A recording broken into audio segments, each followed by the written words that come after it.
اعلان نبوت کے بعد میرے حضور علیہ السلام رات کو مکہ کی ایک گلی سے گزر رہے تھے کہ ایک گھر سے کسی کے رونے کی آواز آئی۔ آواز میں اتنا درد تھا کہ میرے حضور علیہ السلام بے اختیار اس گھر میں داخل ہو گئے۔ میرے حضور علیہ السلام نے دیکھا کہ ایک نوجوان چکی پیس رہا ہے اور زارو قطار رو رہا ہے۔ جب میرے حضور علیہ السلام نے اس غلام کے رونے کی وجہ پوچھی تو اس نے کہا، میں ایک غلام ہوں، سارا دن اپنے مالک کی بکریاں چراتا ہوں، شام کو جب تھک کر گھر آتا ہوں تو مجھے سکون کی ضرورت ہوتی ہے، مگر افسوس کہ میرا مالک مجھے گندم کی ایک بوری پیسنے کو دے دیتا ہے جس کو پیسنے میں ساری رات لگ جاتی ہے۔ میں اپنی قسمت پہ رو رہا ہوں کہ آخر میں بھی تو ایک انسان ہوں اور میرا جسم بھی آرام مانگتا ہے، سکون مانگتا ہے، لیکن افسوس کہ میرے مالک کو مجھ پر ذرا بھی ترس نہیں آتا۔ یہ سن کر میرے حضور علیہ السلام نے فرمایا کہ میں تمہارے مالک سے کہہ کر تو تمہاری مشقت کم نہیں کروا سکتا، اس لیے کہ وہ کم بخت میری مانے گا ہی نہیں، اور ہاں میں تمہاری مدد کر سکتا ہوں کہ تم سو جاؤ، میں تمہاری جگہ چکی پیستا ہوں، تم سکون کر لو، میں تمہاری جگہ کام کرتا ہوں۔ غلام بہت خوش ہوا، شکریہ کرتے ہوئے یہ غلام سو گیا۔ میرے حضور علیہ السلام اس غلام کی چکی پیستے رہے، جب گندم ختم ہوئی تو اسے جگائے بغیر میرے حضور علیہ السلام واپس تشریف لے گئے۔ دوسری رات پھر وہاں چلے گئے، تھکے ہوئے غلام کو سلا کر خود چکی پیسنے لگ گئے۔ چوتھی رات جب آپ وہاں گئے تو وہ غلام بول ہی پڑا کہ آخر تم کون ہو، میرا اتنا خیال کیوں کر رہے ہو؟ میں ایک غلام ہوں، غلام سے نہ کسی کو ڈر ہوتا ہے اور نہ ہی کسی کو فائدہ ہوتا ہے، تو پھر آپ یہ سب کچھ کیوں کر رہے ہو؟ سن کر میرے حضور علیہ السلام نے فرمایا کہ میں یہ صرف انسانیت کی ہمدردی کے لیے کر رہا ہوں، باقی مجھے آپ سے کوئی غرض نہیں ہے۔ اب اس غلام نے کہا، کیا تمہیں علم ہے کہ مکے میں ایک شخص آیا ہے جس نے نبوت کا دعویٰ کر رکھا ہے؟ میرے حضور علیہ السلام نے فرمایا، ہاں میں نے بھی سنا ہے۔ تو یہ غلام کہنے لگا، اگر آپ اس کی جگہ نبوت کا دعویٰ کرتے تو میں کلمہ پڑھ کر آپ کی غلامی میں آ جاتا۔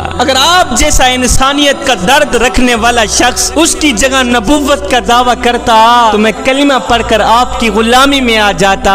یہ سن کر میرے حضور علیہ السلام نے فرمایا، غلام میں انسانیت کے دکھڑوں کو اپنے دکھڑے سمجھنے والا ہوں، میں انسانیت کے درد کو اپنا درد سمجھتا ہوں، اور لوگ مجھے شفیق بھی کہتے ہیں، مجھے مہربان بھی کہتے ہیں، میرا نام محمد ہے، اور سن نبوت کا دعویٰ بھی میں نے ہی کر رکھا ہے۔ کہا، سچ سے آپ ہی محمد ہیں؟ میرے نبی نے فرمایا، ہاں میں ہی محمد ہوں۔ یہ سن کر غلام قدموں پہ گر کر کہنے لگا، حضور خدا کے لیے مجھے کلمہ پڑھا دیں، اس لیے کہ جو نبی غیروں کا اتنا خیال رکھتا ہے وہ نبی اپنوں کا کتنا خیال رکھتا ہو۔